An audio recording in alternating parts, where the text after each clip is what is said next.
Olá pessoal, sejam bem-vindos ao canal de Mentor Concursos, um canal especializado em concursos públicos. Nós vamos aqui resolver uma questão de raciocínio lógico da CESP. Antes de resolver a questão, queria lembrar a vocês o seguinte: se você ainda não está inscrito no canal, inscreva-se e não se esqueça de ativar o botão de notificações, esse sininho que tem aí. Ativando o botão de notificações, você é informado toda vez que um novo vídeo for postado no canal.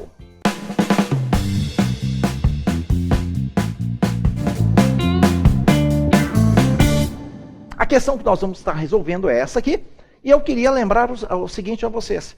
É muito importante para o produtor de conteúdo que você dê o ok, que você dê o gostei, caso tenha gostado do vídeo. Então, se você gostou, dá o joinha aí, pra gente é muito importante isso aí, isso ajuda muito no crescimento do canal, tá? Nós vamos estar resolvendo essa questão, mas antes de resolver, eu queria fazer um desafio a vocês. Tentem resolver a questão sozinhos, dê um pause no vídeo, resolva a questão e depois você dá um play novamente e vê a nossa solução. Que tal? Vamos fazer isso? E aí, conseguiram resolver a questão? Ficaram em dúvida? Vamos ver como é que resolve. Antes de resolver a questão, eu queria lembrar vocês o seguinte: olha esse i que tem lá em cima no alto da tela. Se você clicar nesse botãozinho i aí, você vai ver o link do site de Mentor Concursos. Nós temos um site especializado em concurso público, onde você pode se preparar para os concursos públicos. Nós temos conteúdo de altíssimo nível. Acesse o nosso site e conheça o nosso conteúdo. Então vamos fazer a solução da questão. A empresa alegou ter pago suas obrigações previdenciárias, mas não apresentou os comprovantes de pagamento. O juiz julgou, pois, procedente a ação movida pelo ex-empregado. Então, a questão fez essa afirmação aí. Nós temos que saber quantas linhas a minha tabela verdade vai dar. Então, primeiramente, quais são as variáveis que tem ali, né?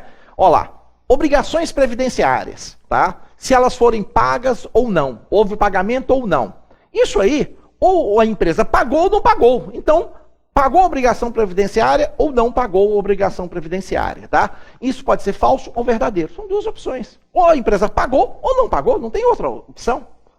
Nós temos também comprovante de pagamento. Ou a empresa apresentou os comprovantes de pagamento ou não apresentou. Lá no processo, ou ela colocou os comprovantes, ela não colocou. Isso é verdadeiro ou falso. Também é duas opções.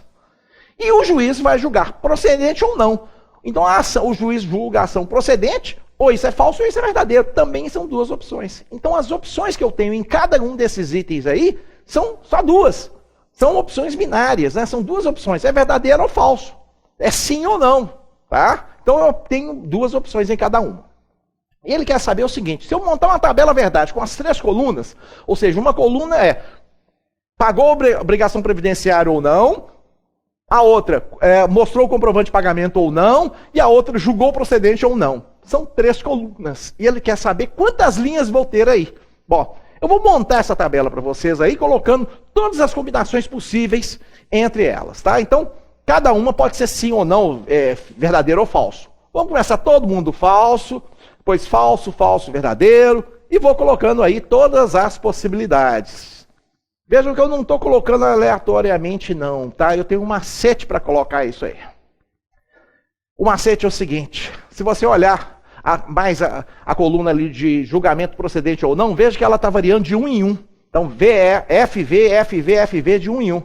A outra lá está variando de 2 em 2. 2 Fs, 2 Vs, 2 Fs, 2 Vs. A outra está variando de 4 em 4. 4 Fs, 4 V. Né? No total eu tenho 8 linhas, tá? São 8 linhas que eu tenho, tá? Que era o que a questão queria saber. Então, quantas linhas são? São 8 linhas. Veja que não existe nenhuma outra combinação, tá? Se eu tentar colocar, todas as combinações possíveis estão aí. Eu já cobri todas. Se eu tentar botar mais uma combinação aí, ela já vai estar repetida. Por isso que na questão fala o número mínimo de linhas. Então, o número mínimo de linhas é 8. Ah, então eu vou ter que fazer isso, vou ter que montar a tabela verdade toda vez? Não. Como é que nós vamos resolver isso? Cada obrigação previdenciária, comprovou ou não pagamento, julgou ou não procedente, tudo isso são duas opções. Cada um tem duas opções. É verdadeiro ou é falso? É sim ou não. Então, são duas opções. Bom, quantas variáveis eu tenho? 3 variáveis. Ou seja, obrigação previdenciária é uma, pagou as obrigações previdenciárias é uma, mostrou comprovante de pagamento é outra, julgou procedente é outra. Então são 3 variáveis. Então é 2 elevado à terceira, onde 2 é porque é verdadeiro ou falso, são duas situações para cada variável, e 3 é o número de variáveis. Bom, o que é 2 elevado à terceira? Como é que eu calculo 2 elevado à terceira? É você fazer 2 vezes 2 vezes 2 3 vezes. Então, quando você faz 2 elevado à terceira, você está fazendo 2 vezes 2 vezes 2 3 vezes. Ora, 2 vezes 2, 4 vezes 2, 8. Isso é igual a 8. Então, o número de possibilidades da tabela verdade é 8. Então, eu estou mostrando aí como que foi feito o cálculo daquelas 8 linhas. E eu mostrei as 8 linhas. Vocês viram como que foram montadas essas 8 linhas. Então, para resolver a questão, a empresa tem a afirmação, a quantidade mínima de linhas necessárias na tabela verdade para representar todas as combinações possíveis para os valores lógicos das proposições simples que compõem a proposição P do texto é igual a 8. E aí, o que vocês acharam? Fácil, difícil? Gostou do vídeo? Dá um joinha pra gente, é muito importante esse gostei.